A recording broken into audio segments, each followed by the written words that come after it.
Hi, and welcome to SCW. Going to be talking Money in the Bank 2023, which was in the O2 Arena in London. I think we can all agree, quite a calm evening. Not a lot to talk about.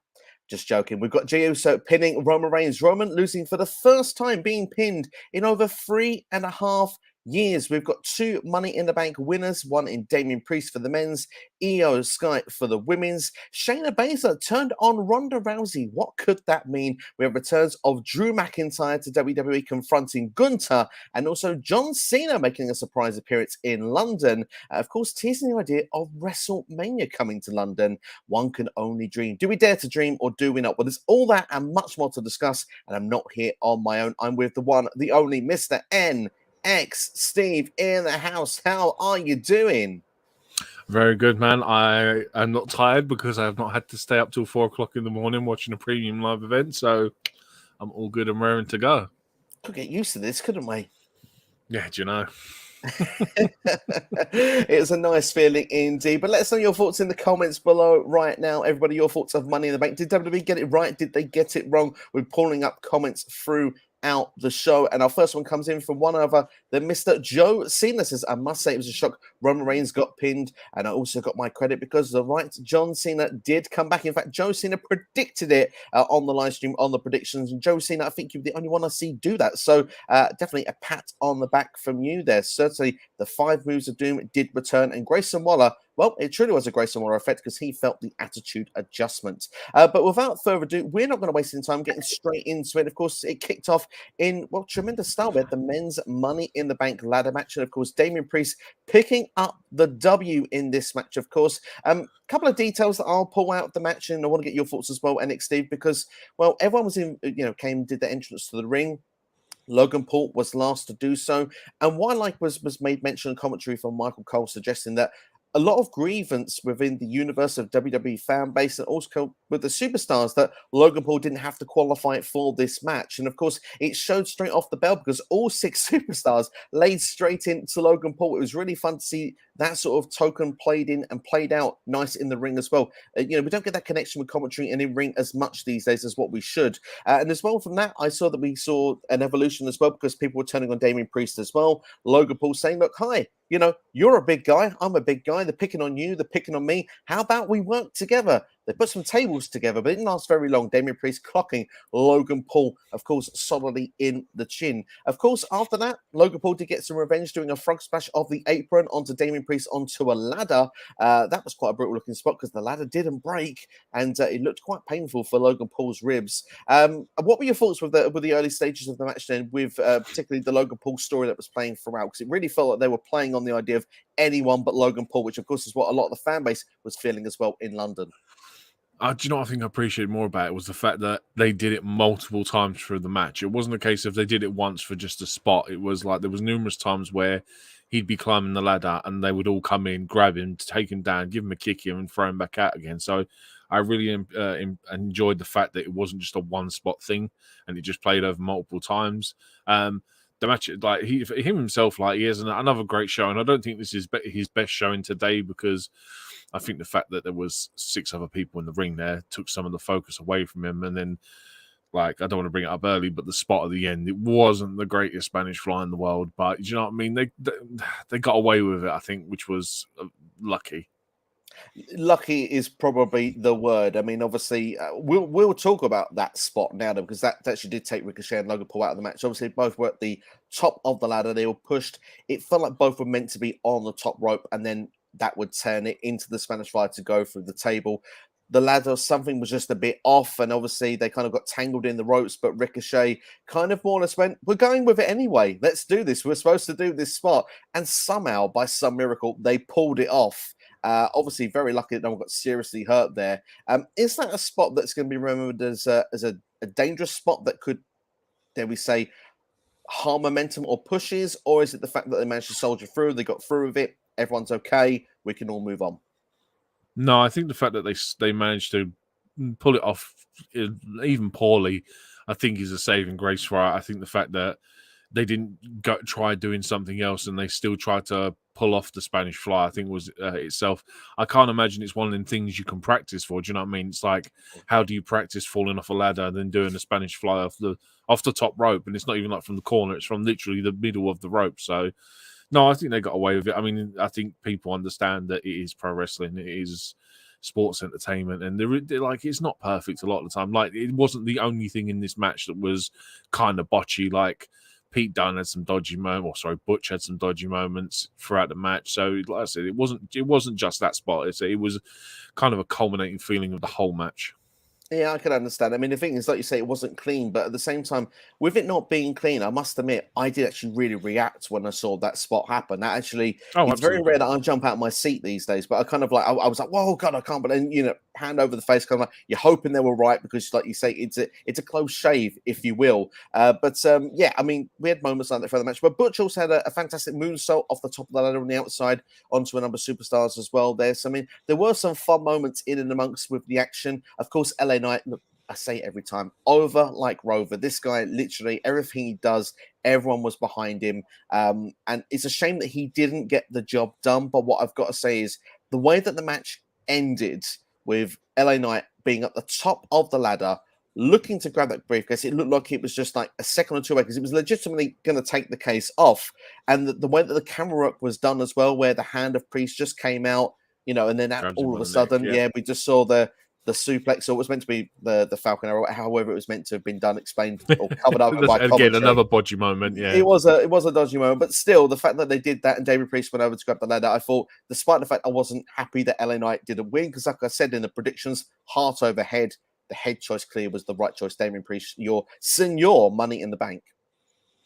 But then the other thing is, well, I said to you last night, because you were lucky enough to catch that match live before you had to go to work.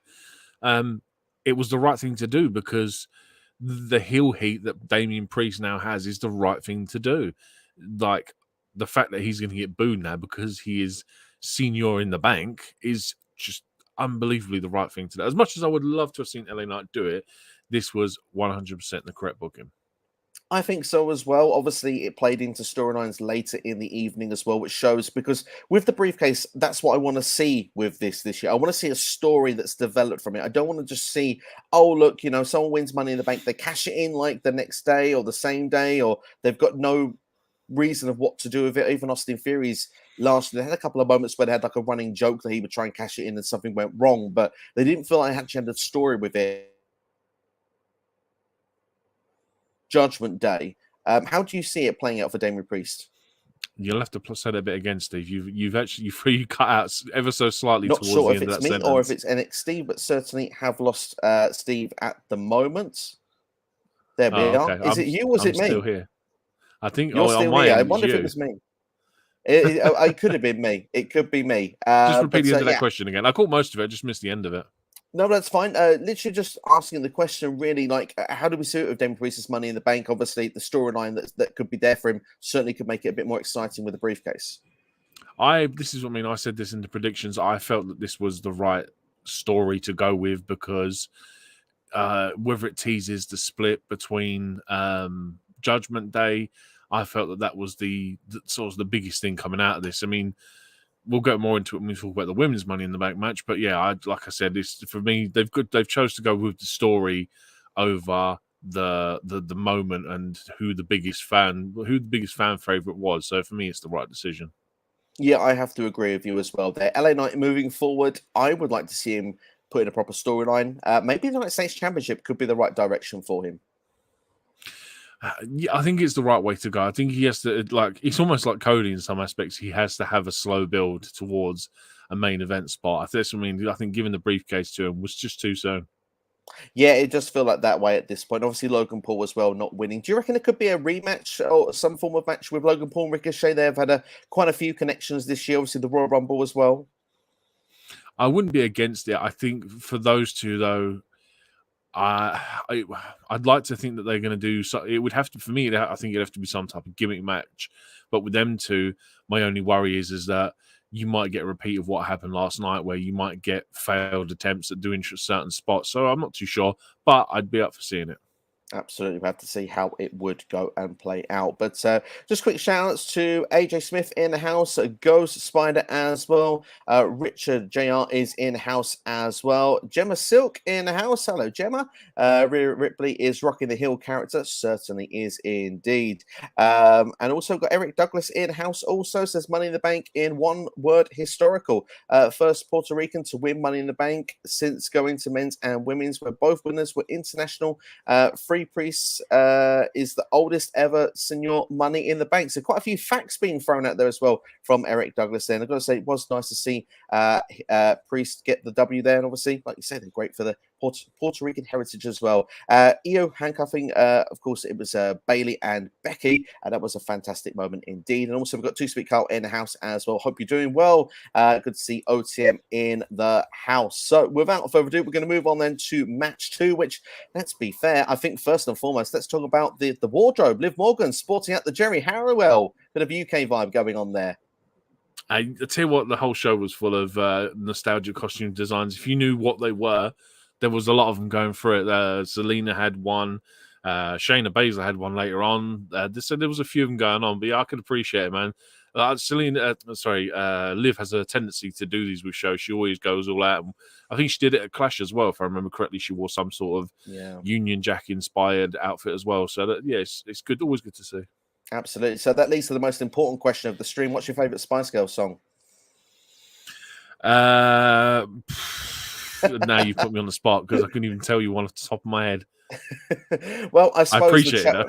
Yeah, so I think the chat would agree with me when they say stop right now. So that's probably the one I'll go for. So we'll move on in the meantime swiftly. Obviously, Liv Morgan and Raquel Rodriguez winning the Women's Tag Team Championships. Liv was taking quite a bit of a beat down in this match. Obviously, Shayna Baszler and Ronda Rousey both putting submission holds on at the same time at one stage. Not seeing Liv didn't tap out to it either. But it just got to a certain stage of the match where Shayna Baszler just felt had enough of this tag team and decided to turn around Ronda Rousey out of absolutely nowhere. What were your thoughts on the turn when it happened? I was absolutely shocked. I literally said when the match started, I was like, toilet break match. I was like, this is purely what this is. You've had the men's Money in the Bank ladder match. This is your time to go to the merch stand, get your merch, and come back again. But my God, it made no sense whatsoever. It wasn't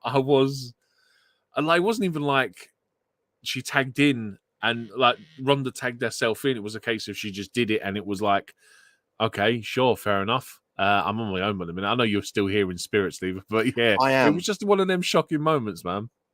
Can you hear me still, despite the fact that I can hear you? Yeah, okay. Because if there were issues with the face, maybe that's good. Maybe no one wants to see my face. That's something out there. Hopefully, we can roll with that with a review. It doesn't bother me. But yeah, I mean, I've got to say, I was looking forward to this match. I did think that there was something that was interesting about it, but it's a shame that obviously it's led to where, for me, Ronda and Shayna not winning makes me feel like this tag team division that I was hyping up in the predictions isn't going to be a thing. I wonder what's going to happen long term here. I have seen some rumors going around that with the Endeavor deal taking place, obviously WWE and UFC together, and I dismissed this when I saw this a couple of days ago, that Ronda could be making a return to the UFC. Could that be something that could factor into why this decision's been taken? Because it felt like both of these, for the longest time, wanted to have this tag team reign. Yeah, I mean, that's what we was all going by when we was reading the dirt sheets and stuff. It was a case of Ronda and Shayna are going to add some prestige and, do you know what I mean, a decent run with these tag team titles. But again, it just seems like they're just squashing these tag team titles with whatever they're planning to do. Don't get me wrong. I mean, I've read also that, Ronda's done with WWE. If that's the case, putting Shayna over on the way out is massive because I think that just elevates Shayna back to the point in the roster where she should be, which she should be a main eventer. Absolutely, indeed. I would like, to be fair, Shayna of old of NXT would be good to see. If this is a way to write Ronda out, then they need to do the match at SummerSlam. It would be a great way to do it. But for the new women's tag team champions, obviously there are still some teams that they could be going for in the meantime. If it's not Rhea Ripley in a singles feud, perhaps maybe we've got the likes of Damage Control, Zoe Stark, Trish Stratus. We've got Sonya and Chelsea. There are a lot of teams that they can be going for, obviously, as well with Alba Fyre, Isla Dawn, and also we've got Kaden Carter and Katana Chance. Yeah, that's I suppose the plus that you have to look at it now. That I suppose we don't have to look at the women's tag team titles having a run till possibly the Rumble now. Maybe it's only going to be a month, 2 months, whatever, before we get our next title change, which I think is more exciting. The roster's stacked. They have a decent number of women's tag teams, which is the first time in a long time, if at all, that they've had this many. So I suppose you can look at it as a plus.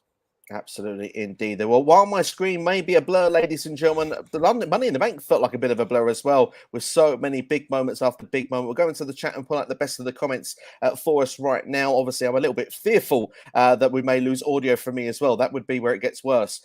Two Sweet Carl says that match happened a little, that turned up a little too soon, in my opinion, but I guess they're aiming for a SummerSlam match instead. Absolutely. Shayna was asked the question about a WrestleMania match during the interviews during the UK press. So the fact that this happened literally a couple of days afterwards is quite exciting to say the least.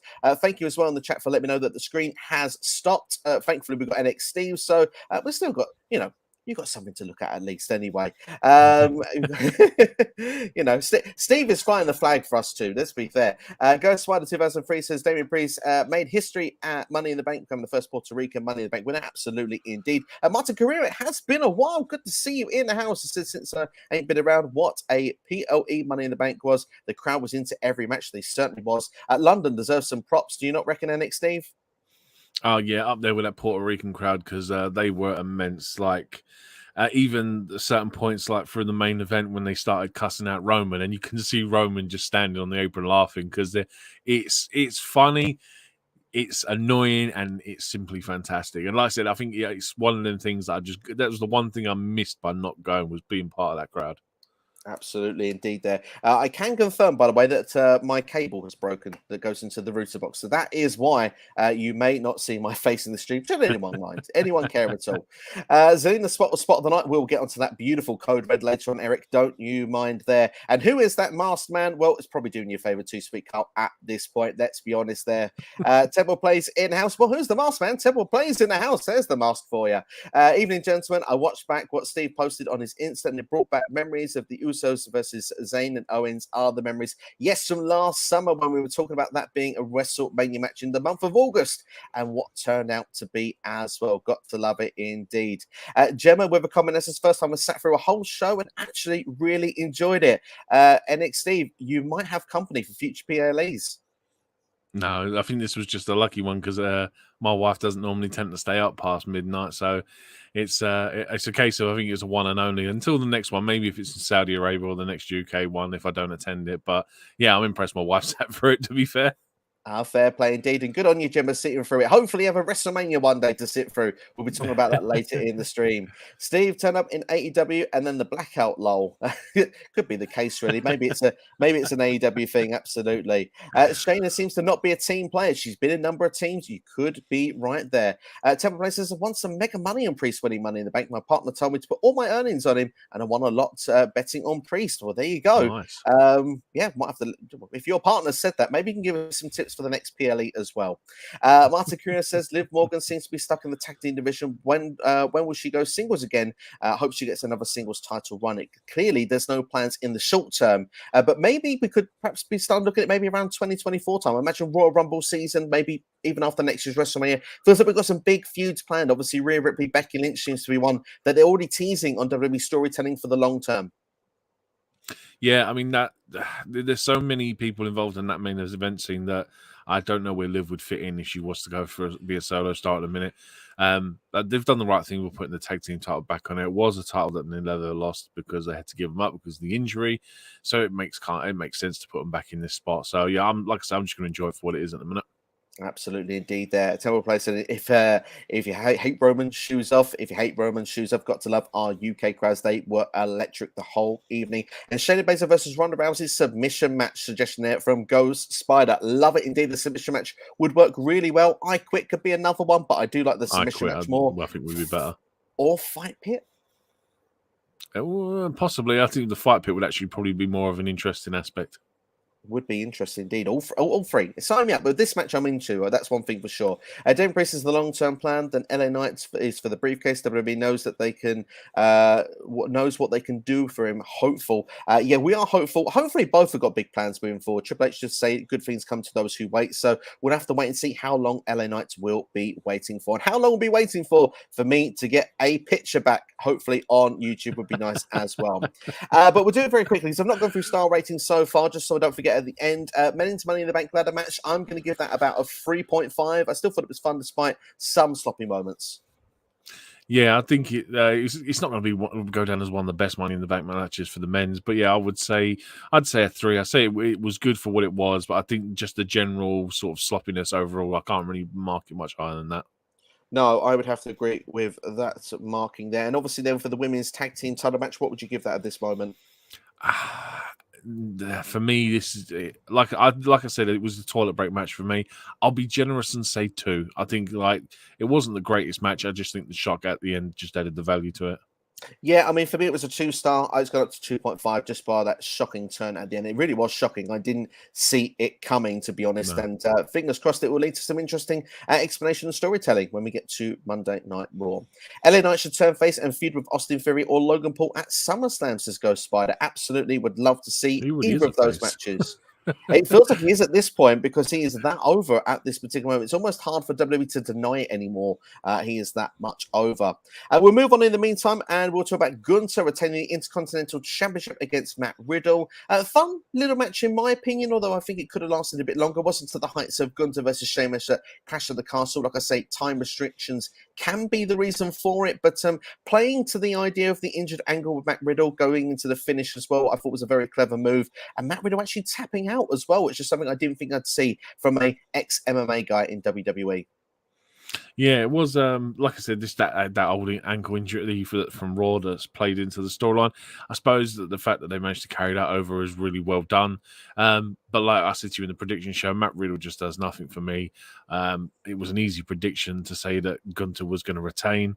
I think the only thing for me is that Drew McIntyre returning, I feel is the wrong position. Like Drew's always to me been a main event guy over the last couple of years. I think bringing him back in the IC title scene is kind of a step down for him. I understand that there probably isn't a spot for him in the main event at the minute, but yeah, this was more to me a TV match. This was probably the most TV match of the night if I was to pick one. Yeah, it had that sort of Monday Night Raw feeling for me. But just to clarify, obviously now there's a black screen now. I've not even got a blurred screen anymore. You can still hear me. I can, yeah. That's good news there. Fantastic. We can keep it like that. I don't mind it with looking like that. It's probably better than the blurred face, to be fair. If anyone's watching this and they're thinking, why can we not see Steve? The lights are out. So, yeah. Pay your bill. There we go. Absolutely. Yeah. Got to pay the bills. That's what we got to do. But for that, you can always hit the like button. That would always help as well. We can get some more of the. You can buy a new cable. Yeah, to be fair, though, I agree with a lot of the points. It was definitely a TV match vibe to it. But Drew McIntyre returning was a big time deal. Obviously, we did suggest the idea of it in the predictions stream. The idea of the World Heavyweight Championship seemed like a fun idea as well. But unfortunately, I say unfortunately, I wanted to see him in the main event scene or towards going for the World Heavyweight Championship, but a match against Gunther just shows how much the IC title means so much more now, because this is like 30 years ago at this point. It feels like Mr. Perfect Bret Hart. It feels like British Bulldog Bret Hart. It feels like Razor Shawn Michaels. It feels like those sort of matches now that we're getting for the IC title. Gunther versus Drew McIntyre for me at SummerSlam feels like it could be a real banger of a match. Yeah, no, you're right. To be fair, you are right. I think that the fact that this IC title has been elevated and it's up there with main event status and like how the main event titles are being treated. So yeah, I can appreciate that. I mean, if I think about it now, putting Drew in it isn't a bad scenario. Now, like I said, the match will be a killer. So if that's going to be the match at SummerSlam, I'm looking forward to it. Yeah, I think so as well. And obviously, when you look at the CV, the resume of Gunther, if he's going to go on to become the longest reigning IC champion, he's getting some big names now on that lineup. I know Drew's in there in the triple threat match, but if he was to beat him in a singles match, that's a former world champion, a former WWE champion. We're pushing Gunther, dare I say the punny, he's going up the ladder towards that main event scene eventually. Yeah, especially like depending on what they want to do with him. Obviously, there's loads of rumors that have already come out that said he's possibly in line for a title shot at Mania next year. So again, you can't complain because it's done the right thing. It's elevated the IC title more. It's given Gunther more of a dominant run. If he beats Drew, it would just be another notch on the belt. But then again, I wouldn't be surprised if Drew was to take it off him. It just depends on when that honky-tonk reign is surpassed. I think it's somewhere in September. So, I mean, if this becomes a feud, would Drew be the right person to eventually take it off of Gunther? Because if it's a singles guy that wins the IC title, it's going to need to be a big name to do so, because Gunther can't really be losing to a lower card guy at this point. Yeah, we had this discussion on the prediction show that it like about a triple threat with him and Harry would lose the title without getting pinned. But Drew makes sense, to be fair, then, because he is a main event guy. If he's going to lose to anyone, why not? It would make 100% sense. And to be fair, if Gunther was the one that would be moving up to the main event and there's no plans for Drew to be a main event guy at this point, then Drew has something quite meaningful to do in the meantime, which is keep the IC title as relevant as when Gunther had it. So that's a big job that's going to be for someone, whoever is the IC champion next. Yeah, and I mean, obviously, there's the rumors of Drew not being happy with his creative. I think if you was to then strap that IC title on him, and his job is to maintain its level and keep it relevant and keep it on premium live events every month, then do you know what I mean? It's a great narrative. Like, don't get me wrong, the IC title is one of the best titles in the company, so it's not like it's a step down in credentials. It is a major title that's like worth carrying. Absolutely. Go to the comments in the meantime. Martin Carrera says, Steve, did you have a lights out match? Yes, and I'm not winning is the answer to that at this particular moment. And I'm a frozen moment now with a glass when I'm trying to have a drink of water. At least freeze where I'm having a smile, for goodness sakes. Do you know what I mean? Like, no, but it looks like you did a magic trick and you're talking while drinking a glass of water at the same time. I mean, to be fair, like that's Olympic level, surely. Like, you know, I can breathe underwater, it seems there. Fantastic. We'll move on to the comments and try and keep it serious as best as we can. Temple Ray says, wrong match to attack on, if I'm honest. McIntyre heel and return should have gone for the World Heavyweight title. I did see this as well higher up here, saying that babyface not for Temple. It's great to see him back, but heel was a better call, just the wrong guy. And to be fair, I mean, I agree with that opinion as well. We're not pulling up every comment, Richard, but try and keep on point what we're talking about, and you've got more chance of getting them up.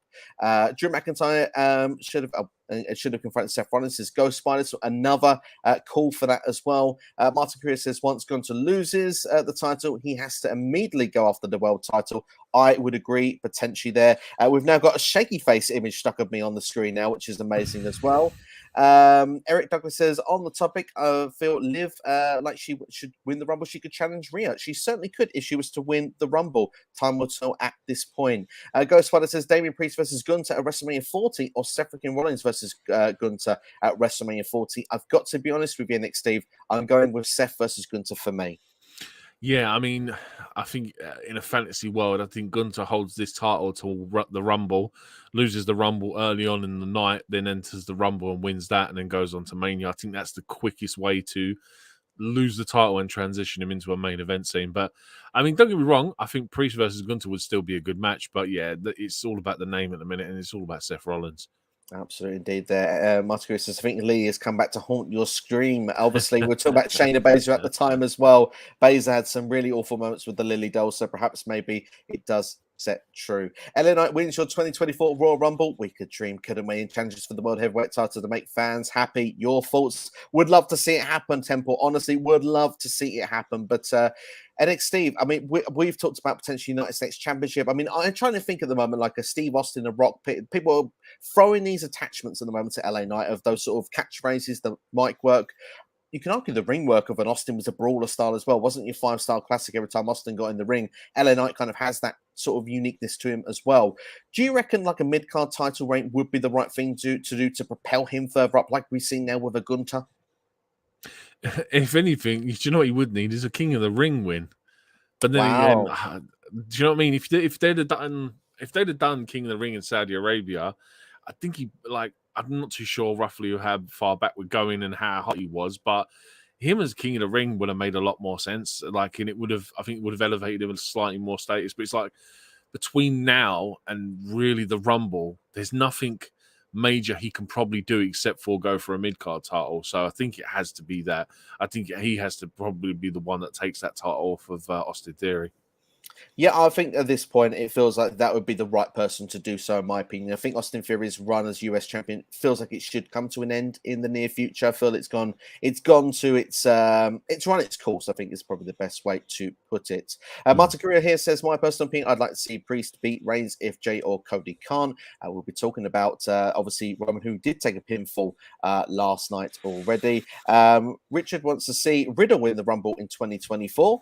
And we've got Temple Places off topic. Steve versus NXSteve. We're teammates. We wouldn't go against each other. Lights out match for AEW Fight Forever. Fight Friday night. Fight nights. Let's not do that, shall we? We're going to win the tag team titles one day. That's our game. That's our role. LA Knight, Steve Austin versus Roman Reigns. The Rock would work amazing. To be honest, I think the match would be fun, but LA Knight's just not at that level. Do you know what? Despite popularity. I don't know why people are criticizing the fact that he reminds people of The Rock and Austin. I think that's great. Yeah. I think that if he can relate, like, yes, he may have a one-word catchphrase when he goes, yeah, every time, but I'm not being funny. He's he's an engaging superstar. He's someone that likes the crowd to be engaged with him. And his promo work is so good. I'm like, I would take it as if someone said to me, hey, you remind me a lot of The Rock and Austin, I'd be like, man, I'll take that. I think that's awesome. If I'm doing that, it means I must be doing something right. I have to 100% agree. You clearly are doing something right if that's the case in scenario, because those two are the greatest all time, especially on the mic as well, and had such success in one of the highest peaking popularity eras of all time. Yeah. Austin Theory is a boring champion, says Ghost Spider. LA Knight or Sheamus should take the US title championship from that kid, Austin Theory. Does seem to have a lot of haters at the minute. I think Theory could, slightly off topic this, I'll keep this brief, but I think obviously he's got a bit of an alliance with Pretty Deadly going on right now. I think he needs something a bit more, but I think he could definitely do with a stable. Yeah, I mean, he's no way ready for a main event scene.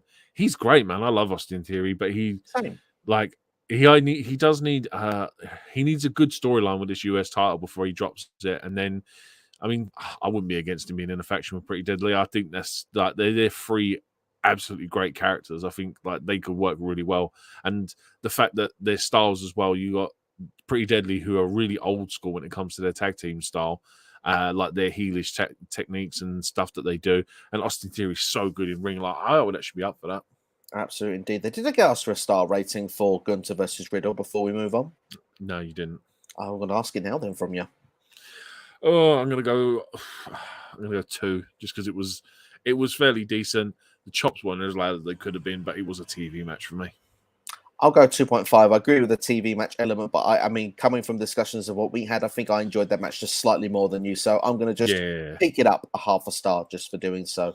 Another match that felt a bit TV match in the end was Cody Rhodes versus Dominic Mysterio. But again, I didn't mind this. And I've got to give a shout out quickly to Mr. DWE, Dan the Man Williams, because he popped up on WWE's screen during Cody's entrance, not once, but twice, including during the woe. So shout out to Dan for getting on there. The city boy, Mr. Dan Williams as well, actually doing pro wrestling as well at the moment. He's been training, so good on him as well. Getting his first glimpse of being on WWE screens. Who knows? Maybe it will happen again sometime down the line. But Cody Rhodes, of course, defeating Dominic Mysterio. This wasn't really wasn't a strong match in the end. To be fair, this was rumored by PW decided to main event the show. I'm glad it didn't. There was no Brock in sight, and obviously Dominic Mysterio did manage to get the cast off of Roman, or the thing that's on his arm, and commentary. He took it off himself, yeah. Yeah, I mean, to be fair, they said that Cody is pretty much healed at this point. So I think it's a fact that we won't see that going forward, really. Yeah, I mean, it's timed pretty well. I mean, it's been roughly 5-6 weeks since Brock caused him that injury. So it's actually, for once, a legitimate frame of time for it to have actually healed.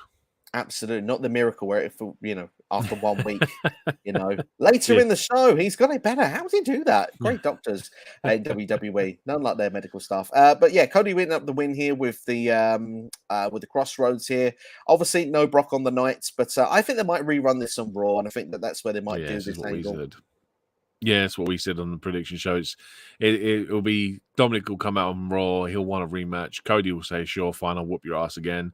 And then we'll get Brock return, and that'll settle the match for Cody at SummerSlam.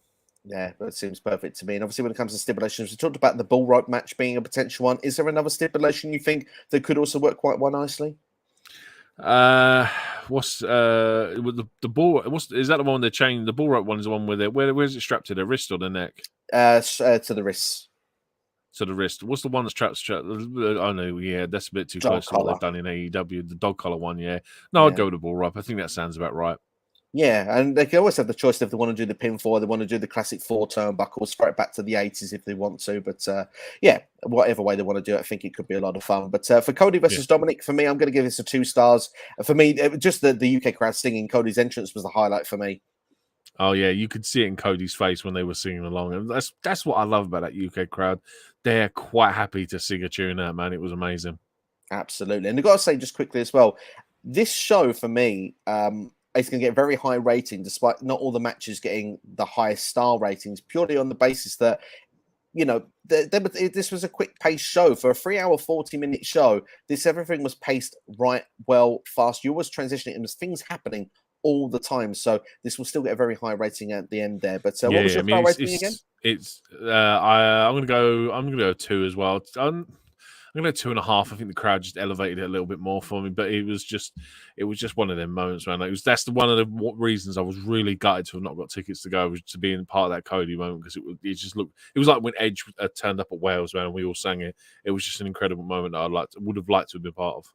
Absolutely, indeed. There, we're going to the comments in the meantime. Richard here, liking this comment: Santos Escobar should take the US title from Austin Theory to take care of that problem. LWO, I like the idea of Santos Escobar being one that could be the next US champion, and certainly we've talked about the idea of potentially one point Santos and Ray as well. So there's already directions you can think of, even if he was to be with or without a group at this point. Because I mean, you can do a rematch of Austin Theory, you can go on with other mid-carders like LA Knight, Grayson Waller when he gets better. So there's lots of things that Santos could do if he was to win that championship. So I like that shout from Richard.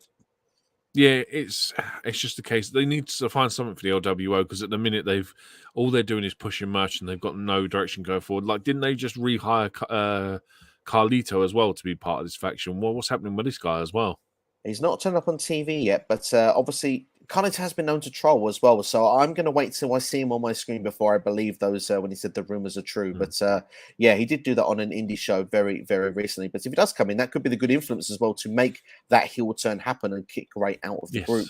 LWO, by the way, has now surpassed the WCW length of time of that group. So I believe Eddie Guerrero was the leader for 88 days. I did see a post recently saying Ray had been there for 89 days. It's probably like 92, 93 by this point.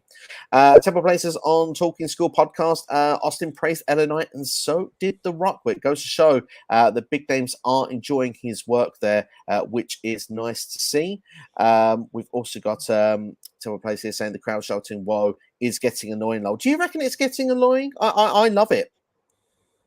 I like it. I think it's just one of the few times that the crowd gets to engage in moments, and I appreciate it. Same with it's like when the crowd sing Judas for Jericho, man. It's one of the moments, man.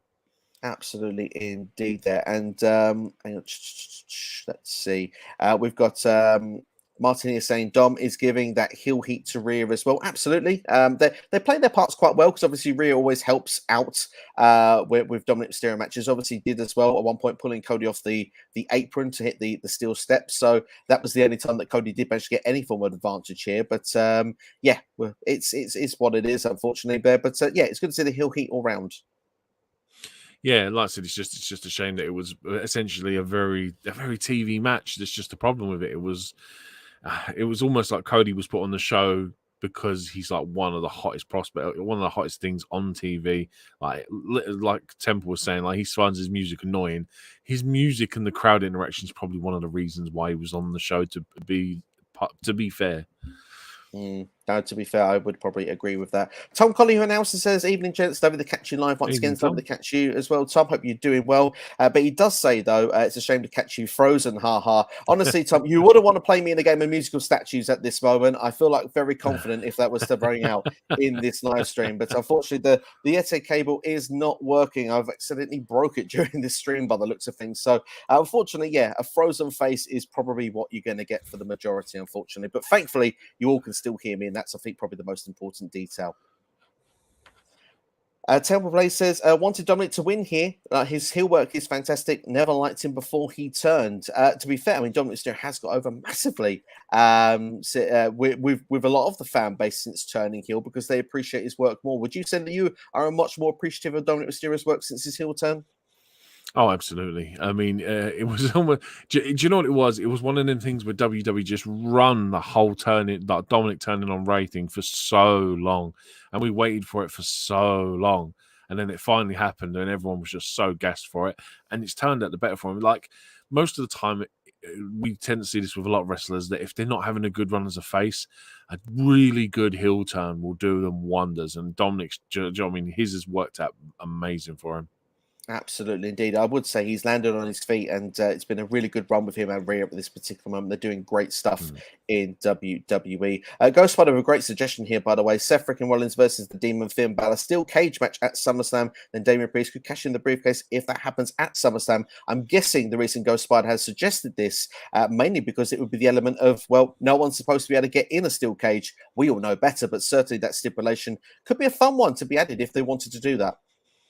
Yeah, I just think that the only problem with that is the fact that you're saying the Demon Finn Balor. I think the Demon is done after losing by falling off the turnbuckle to Roman Reigns. If I was Finn, I would be really against ever bringing the Demon back. I would just be carrying on like what he's been doing since he went back to NXT, reinvented himself as the Prince.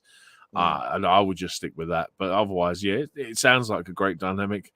I'm just hoping that they do something with this briefcase and that fact it's not wasted. Like the fact that we've been 24 hours and the fact that EO is already the second longest Money in the Bank holder for the females, I think is a joke in itself.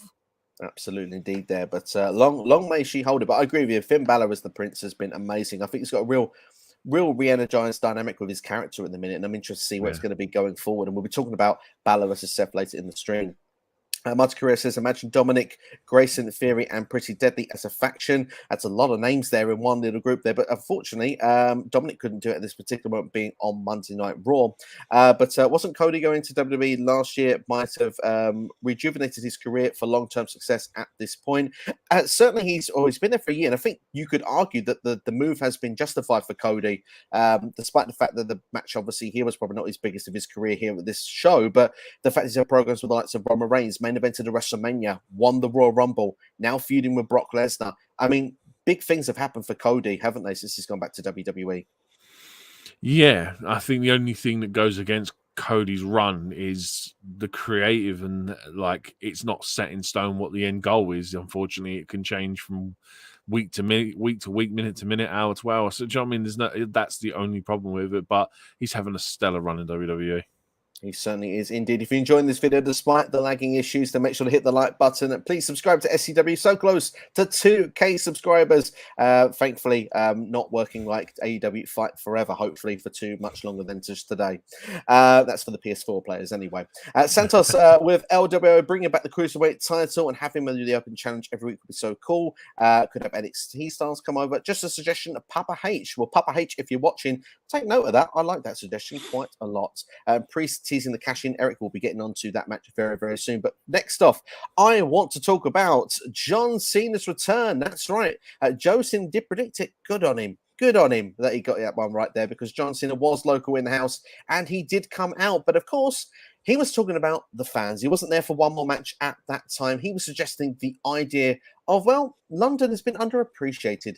The people that make the decisions, they should perhaps consider a decision of making WrestleMania a thing in London that the UK would deserve. And now, I must admit, NXSteve, my first thoughts when I saw this, I was kind of like, you know, the cartoon where like you'd see like the eyes pop out of the head, couldn't believe what you're seeing, couldn't believe quite what you're hearing. Jaw drops on the floor, yep. Yeah, that was pretty much me there when that announcement got made. And then obviously my feet hit the ground after this show went off air, and I was like, I'm sure this is just whetting our appetite for something. I know Tom Connor, who's in the chat, has already suggested the idea that WWE will be giving it, you know, the UK one PLE a year at the moment. I think that's the deal going forward. But WrestleMania, obviously, we know it's going to be in Philly next year. Rumors of Minneapolis the year after that.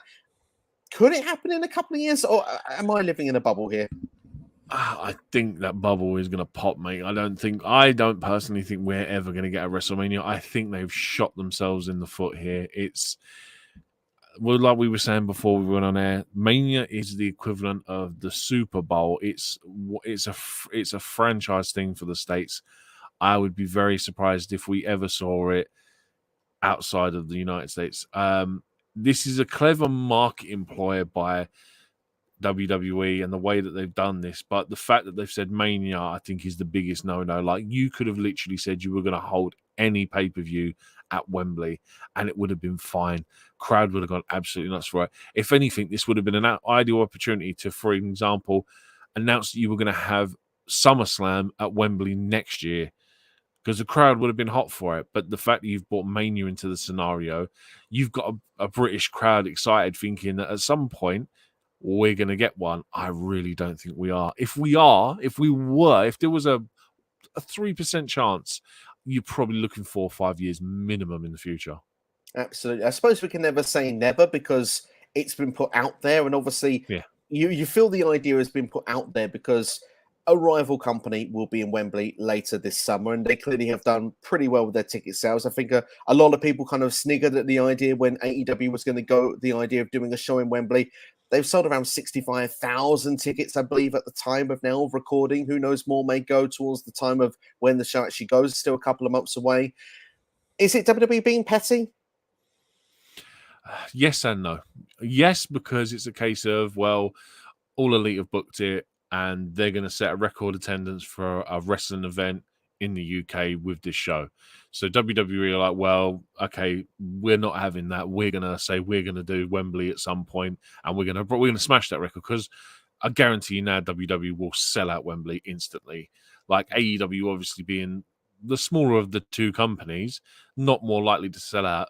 But then again, obviously AEW doesn't charge you an extortionate amount for a ticket. So pros and cons to both sides. But from the other side of it, this is one of the smartest things they could ever do, because now the fact that they're starting to go more global, as Triple H has said, the fact that they're starting to spread out and do these pay-per-views across the world more often, like we were saying before, WWE want people to pay to have them come to their country and perform a show. It's a clever and a very smart business move. But also, I think, looking at it from a United States point of view, the fact that pay-per-views, like we're used to seeing 11 of 12 pay-per-views a year in the States, the fact that you're going to see less and less pay-per-views in the United States means there's going to be a higher demand for when they do put them on.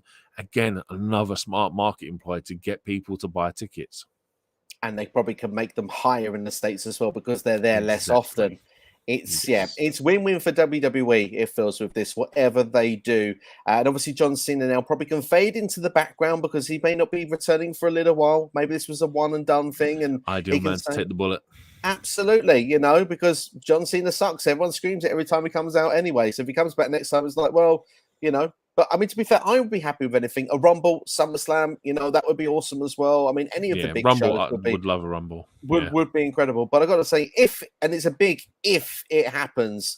I mean, you'd have to go. We'd have to go, wouldn't we? It would just, 100%. That would be a once in a lifetime opportunity. I mean, I never thought I'd see West Ham win a soccer trophy in my lifetime. I got to see that this season. Who would have thought? Who would have thought it? To have WrestleMania in London, honestly, I feel like literally everything's coming together.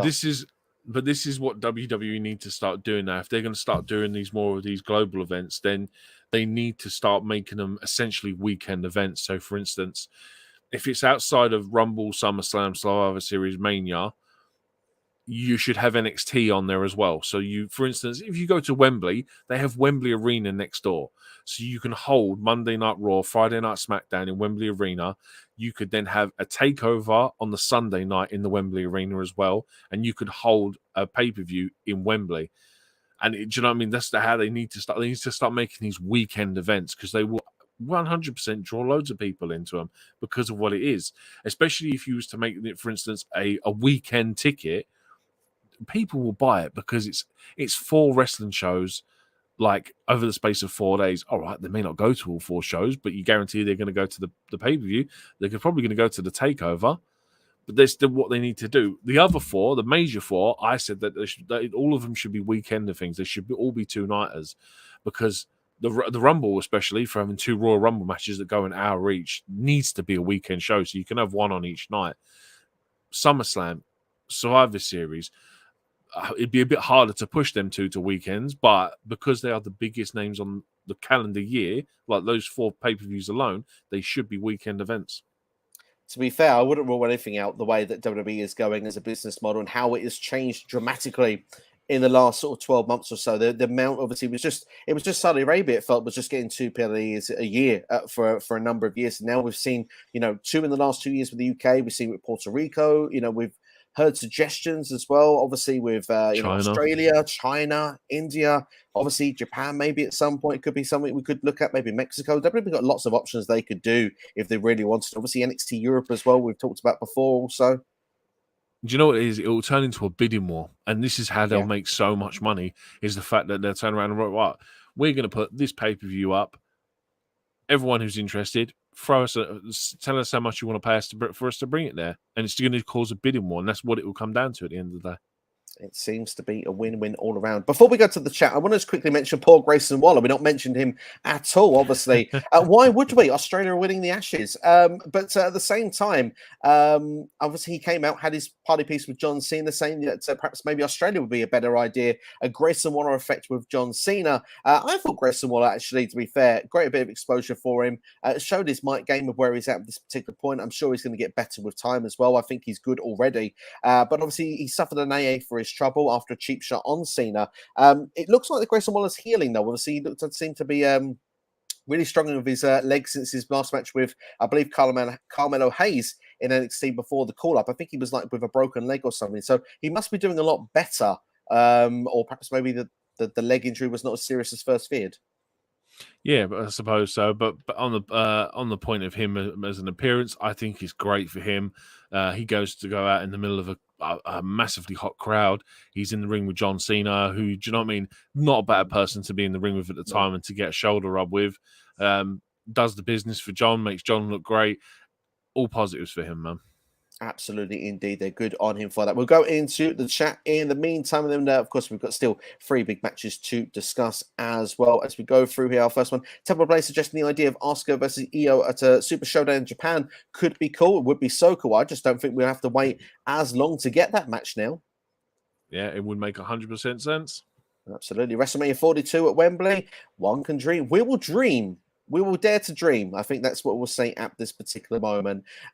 Ghost Spider says, I heard that the WWE Fastlane pay-per-view will return in October. It will indeed. I forget the location of where, but Fastlane is in October.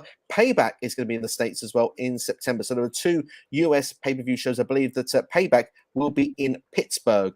If I'm not mistaken, at this particular moment. WrestleMania 45 at Wembley, as they haven't announced 45 yet. They've announced 40, 41, 43, 42, 43, 44. I don't think they've announced all of them. We know 40. 41 has been heavily rumoured. Yeah, heavily rumoured for Minneapolis. We don't know that officially.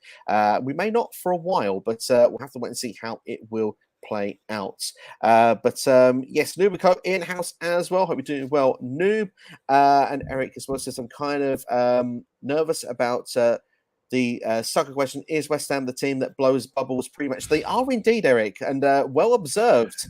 Yes, they are indeed. So if you want to support them next season, you go through the same pain that I do every year. Although this year wasn't that bad, thankfully. Tom does say they are forever blowing bubbles. They certainly are indeed. I would do the famous "Come on, you irons," but unfortunately, no one can see me do it, so it'd be a bit pointless at this point. I'm just going to enjoy your Starboy wearing my kit next year. That's all I'm saying. Absolutely, and we're going to enjoy £105 million. If only that money was coming in my account. Oh, honestly, cheap shot. Absolutely. But Temple Place is great. Well, you probably got to pay it over about 3 or 4 years, so fair play to you. Grayson Waller versus John Cena at SummerSlam. I wouldn't be against it, but from what I've heard, it's a one and done. But I mean, obviously, I'd never say never. No one knew John Cena was turning up, right? I mean, unfortunately, if you was to do it at SummerSlam, I think Waller's losing. You're not going to have Cena lose to Austin Theory at Mania and then go on and lose to Grayson Waller at SummerSlam, put it that way. No, and I think Waller obviously able to take a bump, but is he able to do the proper full-on match yet? I suppose that's the one we'll have to wait and see. But I get the feeling we're getting closer to a feud with Asuka and Io Sky and Bayley. Noob, I've got a feeling you are correct on that as well. It feels like it's very close. I think you could be getting your wish in the very near future. I would say Payback Fastlane could be around the time period if I had to predict now. Temple Play says, where is WWE in the Fastlane 2 Super Showdown in Japan where Io cashes in on Asuka? I'm not aware of this Super Showdown show in Japan, Temple, so you have to give me a bit more info on when that may be. From my understanding at the moment, we've got SummerSlam Payback, and then Fastlane, all in the United States. And obviously Survivor Series as well, I believe, is in the States as well this year. So be interested to see if there's a Saudi show in between. Fastlane is coming from Indianapolis this year. There we are. Thank you for the clarification.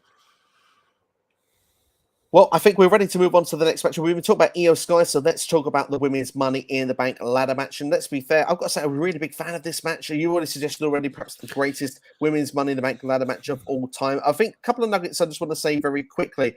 I love the fact that this story played on the two teams against the two single stars, because clearly with Trish and Zoe Stark, the idea was Trish to win the match. Zoe was there for a thank you, Trish.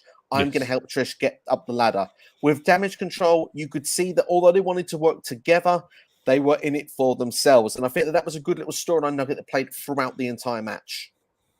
Yeah, it was really well done. I mean, this is why I picked Zelina in the predictions, because it was a case of you've got Becky to cancel out Zoe and Trish.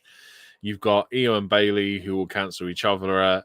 And then you had Zelina, and yeah, that's it. That's the six of them. So I was like, Zelina's the only one that makes sense to walk out with this. Do you know what I mean? So, like I said, I would love to have seen her do it, but it just, the story-wise, it just all played out really well. It was such a well-constructed match. It wasn't as botchy as the men's one, which was like really like bad in places, but the stories that were told in it, this was just a solid Money in the Bank match. And we said before we came on, or I said anyway, I said this is probably one of the best, if not the best, women's Money in the Bank match we've had.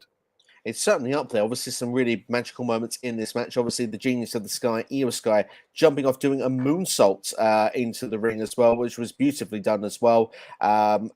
We had the Code Red from Zelina Vega, which actually rolled her and Zoe Stark out of the match. Beautiful. For me, I mean, Eric said this earlier on, probably the spot of the night when it comes to ladders. I mean, it was certainly a Rivals, Ricochet and Logan Paul's effort, to be fair, but this one was a lot cleaner.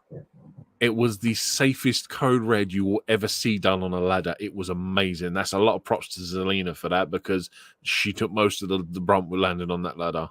Absolutely. Is it similar to what happened with Andrade and Finn Balor back in 2019, or am I dreaming that? Possibly. I can't remember off the top of my head, but I think I know what you're talking about. Yeah, because obviously Andrade, of course, was a former wrestler that's in the manager. So it would be fun if that was a little tribute done in that way. But obviously, with some great moments, obviously, throughout the match, handcuffs came into play for Becky Lynch. She was handcuffed with one hand, but not with the other. Zoe Stark and Trish were not able to get the other handcuff put perhaps around the ring post, which I think was their original intention. Becky managed to power away. Obviously, we saw the manhandle slam onto Trish onto a ladder on the outside, which looked to take Trish out of the match. As we got to the spots towards the closing end of the match, but we saw it was both Io and Bayley in the ring. Io was climbing up for the Money in the Bank, and it seemed instinctively Bayley couldn't help herself but pushed Io Sky off of the ladder. Obviously, this was a bit of one of those moments where you kind of knew that it was going to go south for Damage Control after here. Bayley and Becky Lynch then were left both going up the ladder, and a very ingenious spot to close off this match. We mentioned about those handcuffs. Well, Io Sky was pushed off, came back into the ring, see Bayley and Becky halfway up the ladder, decided to actually attach that handcuff to Bayley in between the rungs of the ladder so they could no longer climb up any further. They just had to watch what was going on. So Io could just climb over the top of them and just sit at the top of the ladder and take off that briefcase. For me, as we call Io Genius of the Sky, this was an ingenious way of it was the genius way of finishing this matchup. What were your thoughts? And do you know what the best part as well is that even after the match, that Bayley and Becky were still handcuffed to each other for about 5 minutes. It was the best thing to watch because you could just see Bayley like, can someone uncuff me now? I'm really got my arms starting to get tired now. But no, this was like it's a very well constructed match. Some of the spots they did were really good. The Uranagi that Becky did to Trish that was on the laddered bridge on the announcers table was a great spot. The only criticism I think is where Trish looks to have broke her nose across the bottom rope when she come off the ladder at the start.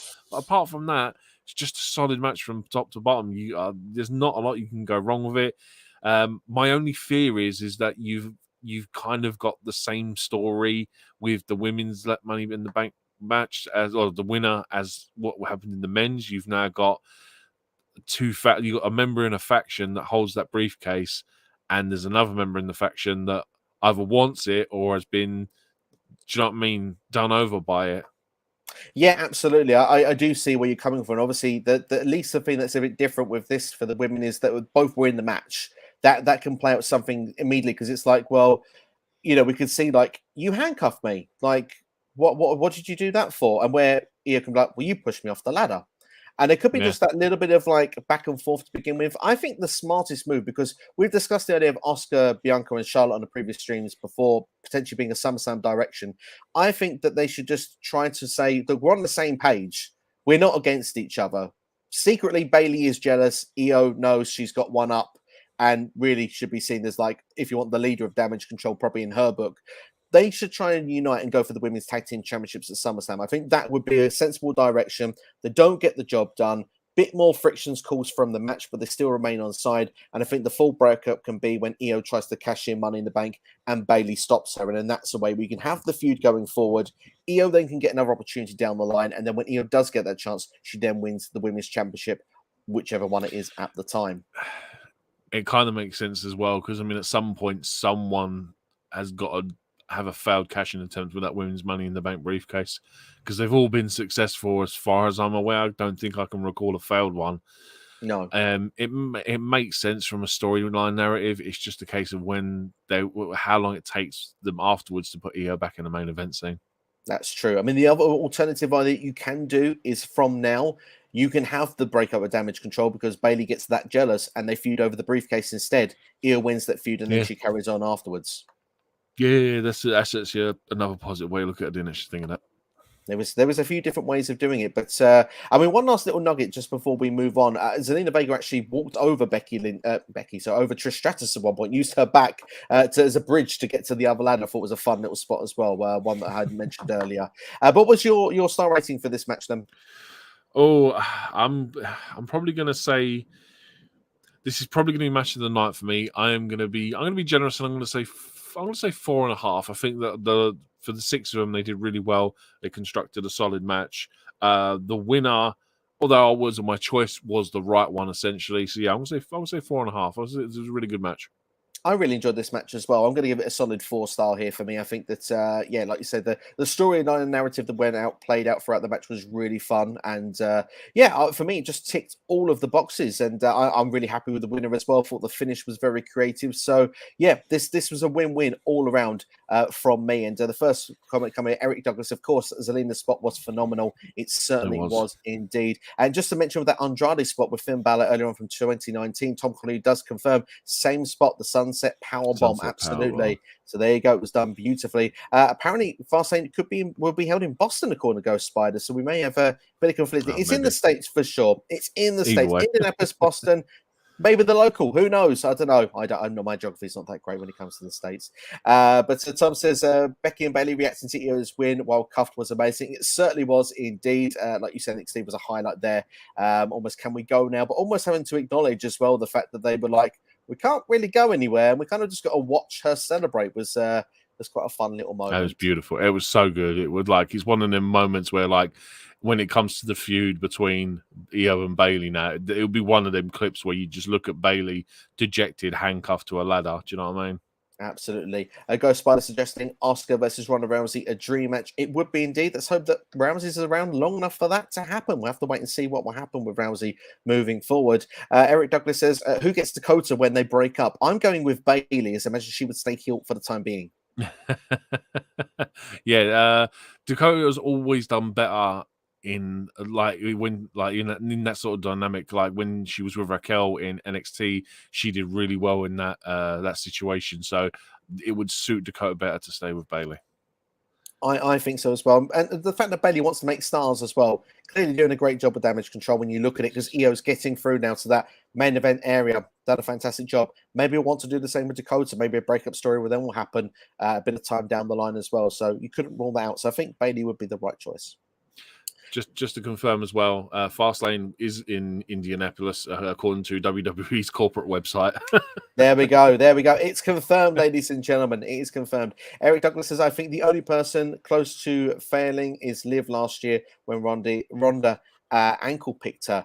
Well, there you go. That could be a close to fail. But Liv did get her Money in the Bank cash-in successful last year as well. So it currently is 100% at this moment. Last comment from Eric says, I hope Io found the keys. I don't think it was her job to find the keys. I was hoping she got down safely, to be fair. Would she have to sliver past the bodies of Bayley and Becky again, or did he let her down first? It always makes me die. Why is there a set of handcuffs underneath a wrestling ring? What logical reason is there for handcuffs to be under a wrestling ring? I don't understand it, but it's just one of them unsolved mysteries. Why? I mean, to be fair, that certainly could be. You could make it into a series, couldn't you? About unsolved mysteries in wrestling. Why does that make any sense? Kind of like Dark Side of the Ring, but not a tragic story. It's just why is there handcuffs under there? We'll never know. Yeah, why is there kendo sticks randomly? What was they renting out the ring like a couple of hours before to a kendo studio or something? Do you know what I mean? To like a karate class or something, just a bit they could practice with it. Absolutely, indeed. We're thinking of new ideas all the time, and obviously more ways for WWE to make money. Absolutely. We're coming up with Nick Khan should be watching this. We've got money making ideas here at the moment. But we will move on in the meantime, ladies and gentlemen. Seth freaking Rollins retaining the World Heavyweight Championship against Finn Balor.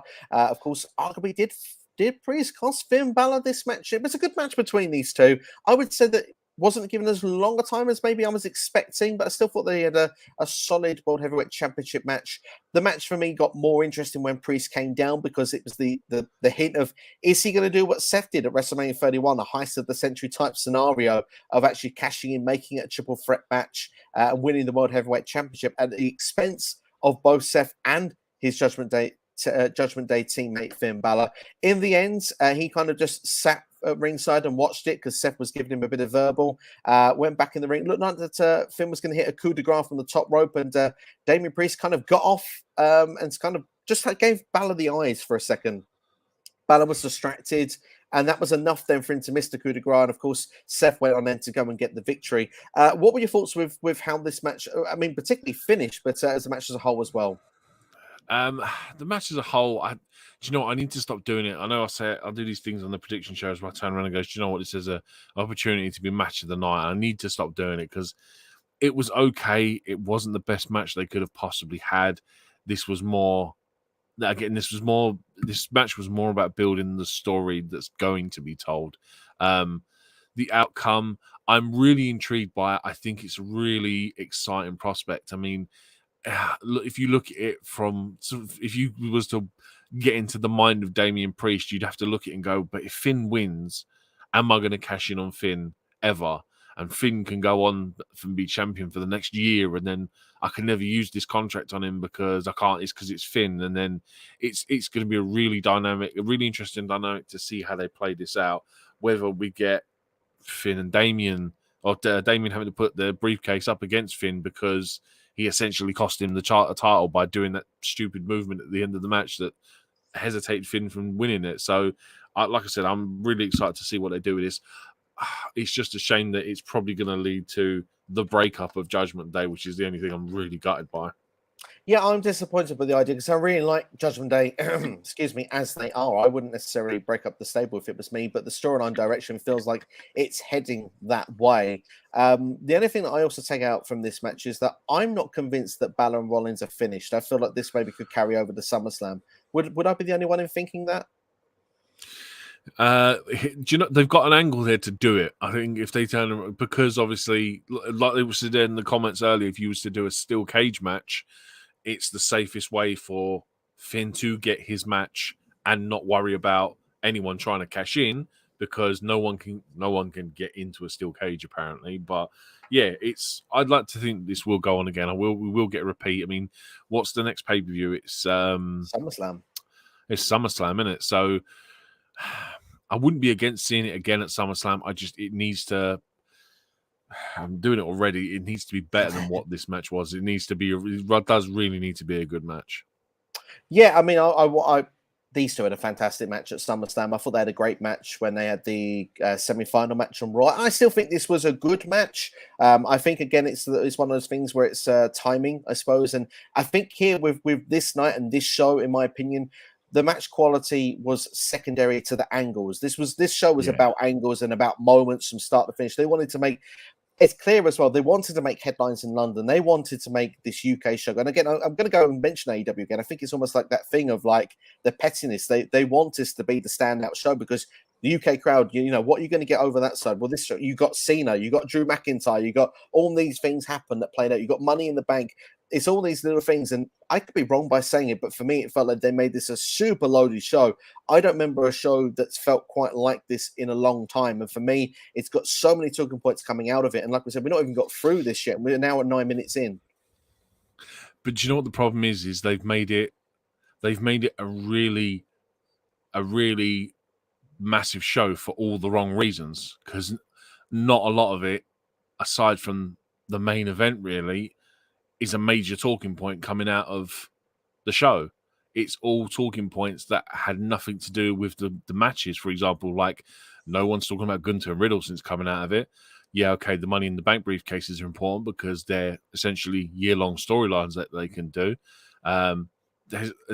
There's obviously there's the shock value to Shayna turning on Ronda, but it was like, for me, it just feels like it's a really good show for the wrong reasons. Okay, interesting point of philosophy. For me, I actually do feel that I like these talking points that come out of the shows. For me, it gives me absolutely.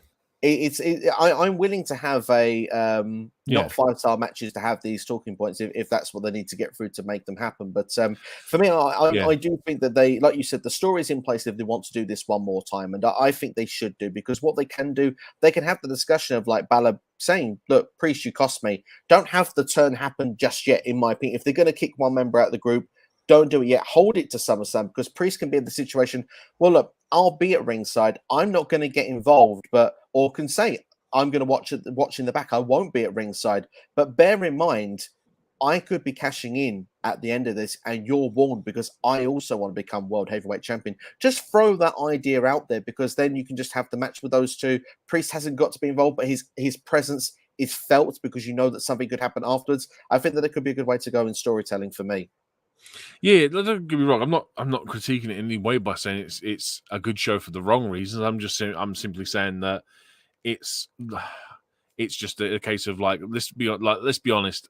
Mania holding being in London is a very far from possible thing at the minute, because of, obviously, most importantly, weather, because we know what it's like in April around here. It normally pees it down with a load of rain, so Wembley in April is not a good shout. But just going forward with the story, it's, again, they did all the right things with these matches. It's all progression with storylines. It's all something that they've got to do come Monday, come Friday, is they've got stories to progress with, because there's so many times before over the last few years where we've had a show and you've got nothing coming out of the show. There's no stories.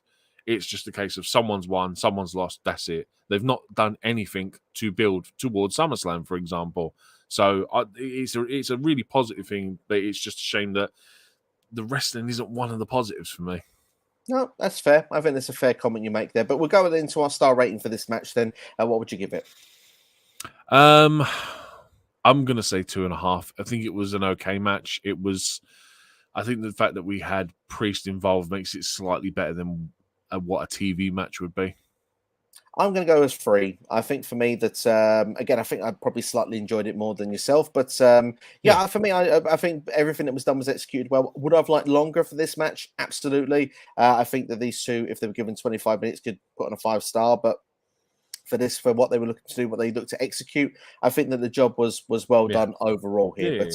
We'll go into the comments and see what everyone's got to say. Not so much really. We're still talking about damage control. In fact, in the comments with the majority, I go as far as saying, imagine ESI cashing in Money in the Bank on Rhea. It's certainly a possibility. Any World Championship is on offer. And when Dakota Kai does return, I want to see Raquel Rodriguez and Dakota Kai reunion. I mean, that could be something as a possibility in the future, because Raquel likes to mix up those tag team partners, and we never know. We don't know how long Dakota Kai is going to be out for, but I imagine they'd want to do it to Dakota Kai Bayley storyline, though. But to be fair, though, even putting those two back together when they were last given NXT, Raquel was NXT Women's Champion, so the dynamic still works. I really like them two as a team. I think it's great. Even if they do the same thing with Bayley, I have no problems with saying it will be really good.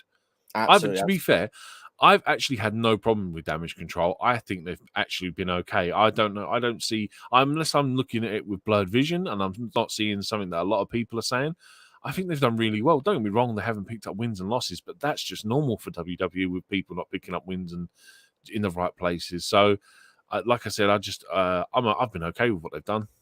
I mean, I can't really talk when it comes to blurred vision at the minute, but one thing I can say for sure is that I agree. I think Damage Control have done well with their role. They've had some championships in the group. Obviously, Bayley did not win the women's championship, which I think has led to a lot of the disappointment, if there has been. But they've been in some big time programs as well, and obviously it's proving to come out the other side in the good direction. Io Sky is a Money in the Bank holder now. They've got a storyline that can progression with Bayley as well. That, things are high with Damage Control at the minute. It's whether it'll be damaged goods in time to come. Yeah. Ghost Spider says if Damian Priest is kicked out of Judgment Day, then Dijak should replace Damian Priest in the Judgment Day. I imagine that JD McDonough would probably be more potentially would be my call, purely because of the fact that I know that Baszler was scouting. But what if Baszler was the one kicked out of the group? Could you see just Baszler and JD becoming a tag team? I think if they were going to break it up, I think they'd all just go their separate ways. Priest would go off and do his own thing. Finn possibly would team up with JD. I wouldn't mind seeing that. I think that's an actually exciting thing to Irish guys. Excuse me. I think I like the idea of it. They have history as well from NXT UK, the first ever pay-per-view that was held over here for that brand. And I think Dom and Rhea will just go off and be kind of like what Eddie in China was. Like that whole dynamic back in the day. So I think that's what they do with Judgment Day. It's almost like you explaining a breakup of the Radicals back in the old days. There's the way where you're putting that there. So yeah, I see entirely where you're going with that. But we'll move on in the meantime, ladies and gentlemen. We'll talk about the main reason. I'm sure many of you are here on this stream because Roman Reigns, after 3.5 years, has been pinned, ladies and gentlemen. The last time was December the 15th against Baron Corbin, of all people. That trivia question will probably might start being a thing in a couple of years' time, where who was the last person before Jey Uso. But, I mean, this match went on for 30 minutes. Of course, it is traditional bloodline storytelling. I like the fact, particularly early in the match, where Roman Reigns demanded the tag from Solo Sikoa, sort of having that look before he did it to give that tag to Roman. That seed of doubt. Does he trust his tribal chief that much? I really like that little nugget at the start. What was your thoughts when that moment played out? I loved the whole interaction to start with. The fact that you had the massive tension and even the little things where Jey would try and do one move and he just has to kind of step back and he's like, do you know what? This is my brother. And it's kind of like, how do I fight my own brother kind of thing? And like, I just thought it was all really well done. A lot of people felt that the first half of the match kind of dragged on. I thought it was built nicely. I enjoyed it for what it was. You could see that they were trying to build a story. Let's be honest. People are going to complain about the first half of the match. This Bloodline storyline has been probably one of the best stories WWE have ever produced.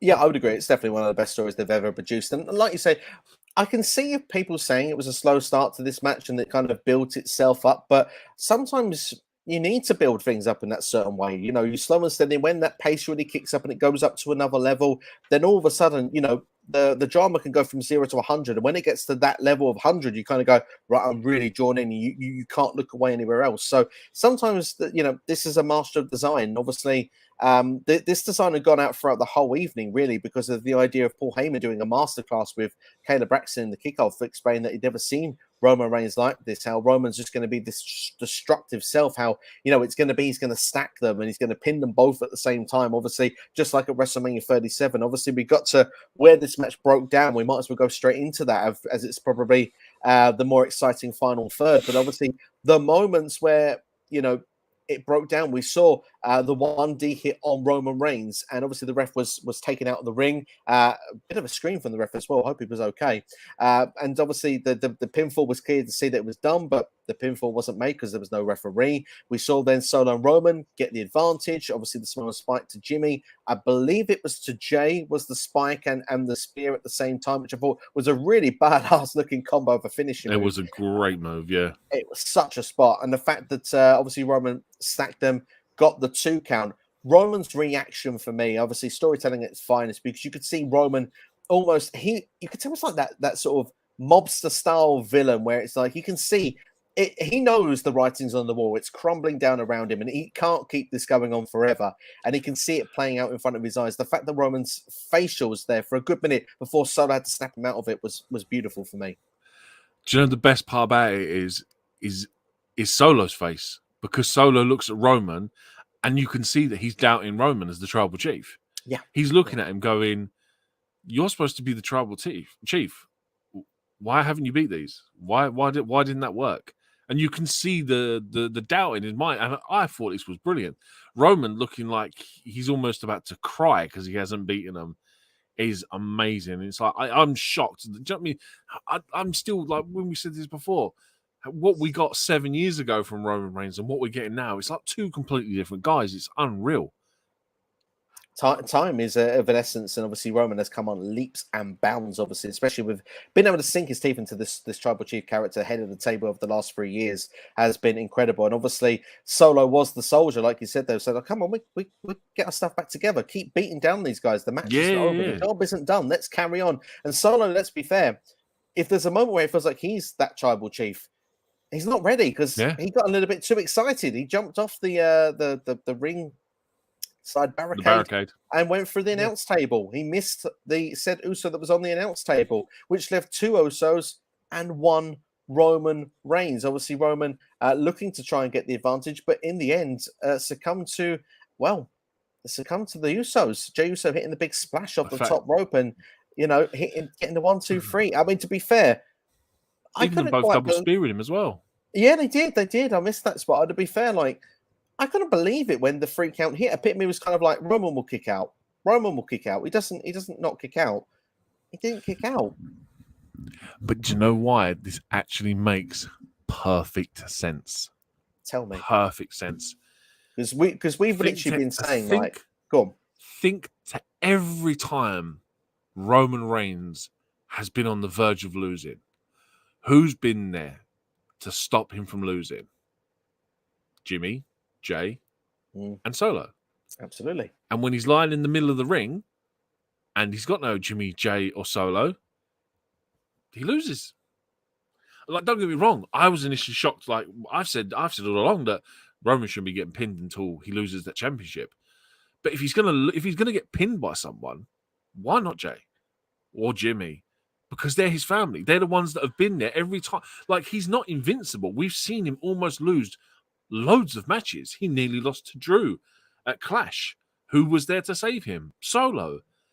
Do you know what I mean? He nearly lost to Finn. Who saved him? Collapsing turnbuckle. There's always been someone or something that has stopped Roman from losing. And if you take away simply subtract those things, he has to lose. He has to be pinned.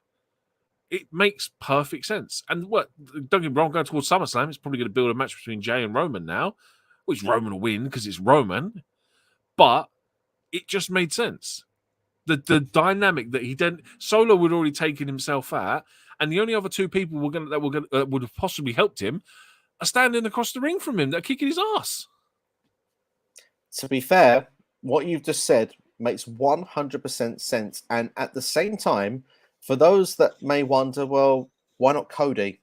Why not Drew? Well, those guys don't look weak either because they didn't pin the tribal chief. Because, like you said, that was a time Roman had the backup. I love what you just said. It makes perfect sense because I was in the camp of Roman shouldn't be pinned until he drops those championships. That's the time to do it. That's when he should lose. But in theory, what you said makes perfect sense. And also, like you said, this sets up SummerSlam perfectly. We'll have Roman versus Jey. Now it's 1-on-1. It's not going to be 2-on-1 like it was at the end of this match. Roman will find a gear and find a way probably to get through. But as we went towards the end of that match... He's still that good. That's what I'm saying. He's still that good and can still win matches on his own. But Yeah. every time he's been close to losing it, he's had someone there to help him. Absolutely. And to be fair, a perfect little ingredient as well where this match closed before this got to the finish where Roman was pinned. Jey Uso did what Roman did to Jey 3 years ago. After that spear and the kick out was the low blow kick out. And that was not spotted by the referee, just like it wasn't done to Jey 3 years ago. Yeah. Things are protecting Roman in defeat in one way because of the fact it was a tag team match and all it was 2-on-1 and the low blow. But in another way, like you say, it makes sense because Roman doesn't have his backup. Solo was out of the match. And what's the wise man going to do? He can only throw suggestions. Wise man doesn't get involved in the ring. So it made sense. To be fair, Steve, you've converted me. This was the right move. It was the right move. This is what 24 hours does to you after watching a pay-per-view. It just gives you time to reflect on this kind of stuff. Yeah, I don't get me wrong. I was like, nah, Roman shouldn't have been pinned. No way. Solo makes the perfect sense to get pinned. It's Solo. But this also plays into the fact that Roman can't win tag team matches. Yeah, he can't. He's lost another tag team match. And it has to get to the point where this I presume will inevitably, I can't even say the word properly. It will lead to the point where Solo then turns on Roman, and it will be a case of, but hang on a minute, you lost a match with Sammy, you lost a match with Solo. You know what I mean? You've been in all those teams and lost. You're the only one that's the same in every single dynamic. You're the one same thing. The only thing that changes is your tag team partner. So it's got to be you that's the problem, not the tag team partner. I can't wait for SmackDown to see the fallout from this because, like you said there, the question marks are really there because Roman will blame Solo. Solo can blame Roman. 100%. Yeah. It's going to lead to more friction. It's going to lead to Jey Uso claiming, well, I mean, to be fair, who else could go for the championship at SummerSlam? You could bring who you want back.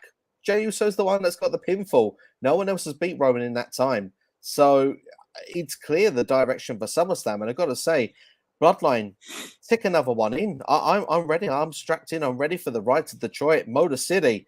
Let's bring it on. And do you know what? I wouldn't be surprised if they did something as crazy and brought in, for instance, say, Tama Tonga and Tamaloa from, do you know what I mean? I don't know what their deals are with New Japan, but they're an Hawaii family. If they were to come in and be the replacement for the Usos, like, I don't know, again, it's fantasy booking. Like I was talking to Jonesy last night when we were watching it, and I went, I would love God to turn up in this. I think it'd be fantastic. It's set up war games. You know I mean? Exactly. I think it would be fantastic dynamic. But like I said, now it gets to the point where Roman is responsible for his own actions. If he loses a match, it's on his own back because he's going to run out of people. Once Solo turns on him, that title then becomes a if and when. It does. It really does. Wow. Like my whole thing was I still don't think he'll lose it until Mania next year, and I don't even think he may lose it then because of like how far he is off of becoming like the third longest reign. I think Hogan holds it at the minute, and I think he's only going to be like a couple like 100 days off or something like that from beating Hogan or whatever it is. So he might not even lose it then. But the fact that the reality that he can lose it is becoming more and more of a possibility. And that puts more excitement into these premium live event matches because you get to the point, or we have got to the point where we're like, it's going to be a good match, but Roman's going to retain. He's not losing here because everyone thinks it's WrestleMania next year. That could be the time at the earliest that he will lose that championship. But the doubt starts to creep in through the stablemates. We've seen him now get pinned. The reset button's hit. We kind of see Roman is not invincible. He can be pinned. So let's see what's going to happen next. And before we go to the chat and see what they've got to say next, I'm going to need to get a star rating for you for this main event. I am going to go with a 4.5 as well. I think the match was long. It was still good. It was still entertaining. It still had moments, but the storytelling in it was just unbelievable. I'm going to go 4.5 for me.